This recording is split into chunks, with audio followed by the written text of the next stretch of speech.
Alors, avant d'écrire un livre, il faut se mettre dans une certaine condition mentale, j'ai envie de vous dire. C'est-à-dire que il y a des obstacles, et c'est souvent ça qui finalement empêche de terminer un livre, qui sont plus difficiles finalement qu'écrire. Alors, bien sûr, pour l'écriture, il y a l'orthographe, les règles, le style, mais je veux dire, tout ça, par rapport au fait d'être bloqué mentalement, c'est de la gnognotte, hein. C'est pas des choses, c'est des choses que vous pouvez affronter. Alors que les obstacles mentaux, c'est un petit peu compliqué si vous n'avez pas le bon état d'esprit. Alors pour écrire, il faut un bon état d'esprit. Il suffit pas simplement de dire, ben voilà, hein, comme le font la plupart des gens, moi je prends une feuille, j'écris un livre en voilà une semaine, un mois, et puis tu vas voir que moi je peux le faire. Voilà. Les gens qui disent ça, c'est soit des idiots, soit des gens qui ont jamais essayé d'écrire un livre.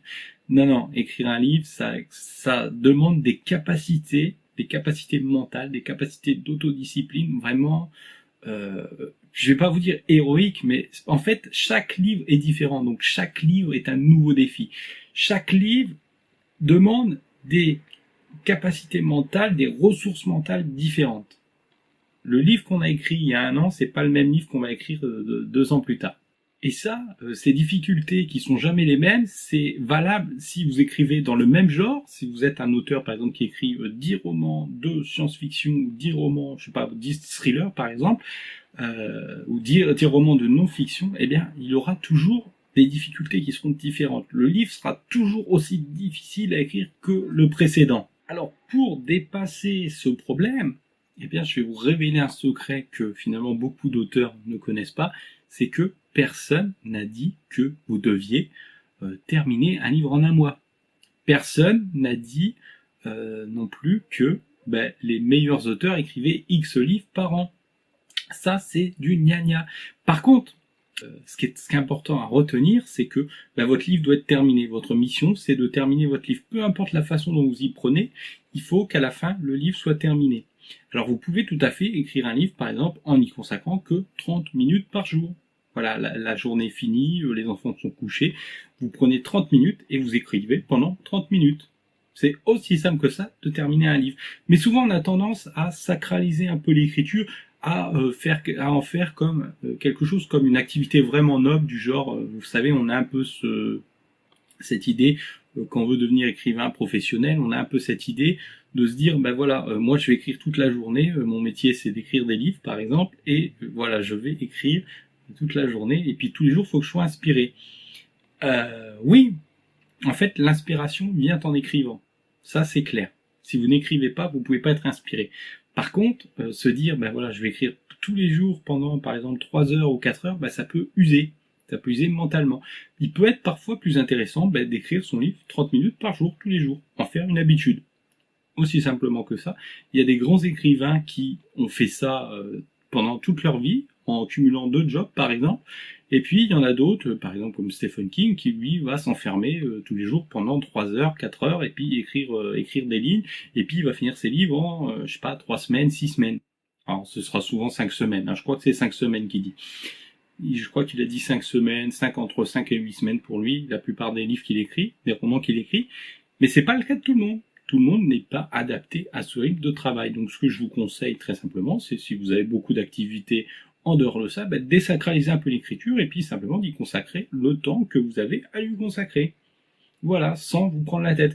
Et en plus, ça a un double avantage, c'est que ça permet un peu à votre subconscient de travailler quand vous n'êtes pas complètement sur l'écriture sans arrêt.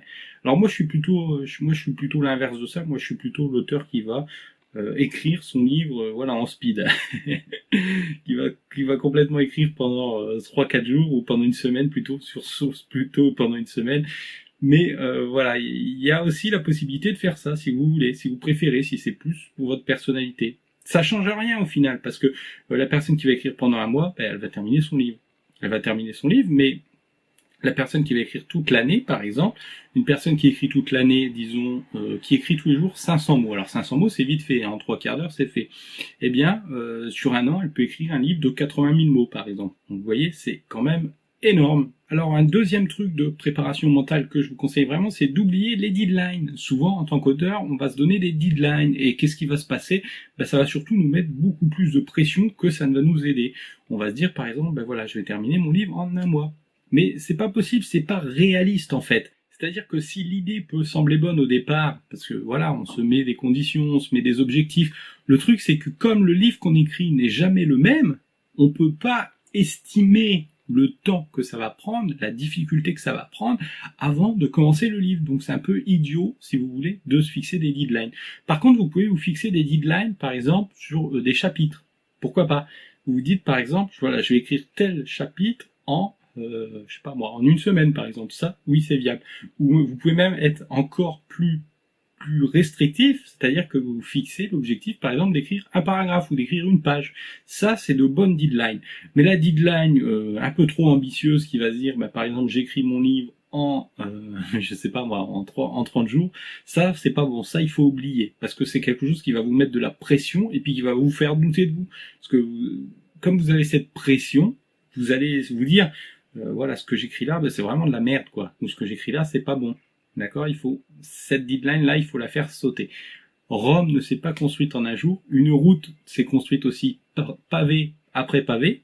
D'accord? C'est-à-dire qu'on a mis un pavé, un pavé, un pavé, un pavé, un pavé, jusqu'à arriver vers Rome. Eh bien, l'écriture d'un livre, c'est un peu la même chose. C'est un pavé qui ajoute un autre pavé et encore un autre pavé.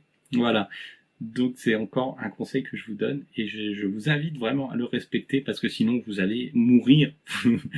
Vous allez mourir. On écrit certes avec son sang plutôt qu'avec ses mots, voilà, avec sa motivation, mais voilà, si vous fixez des objectifs trop hauts, votre ego ne le supportera pas.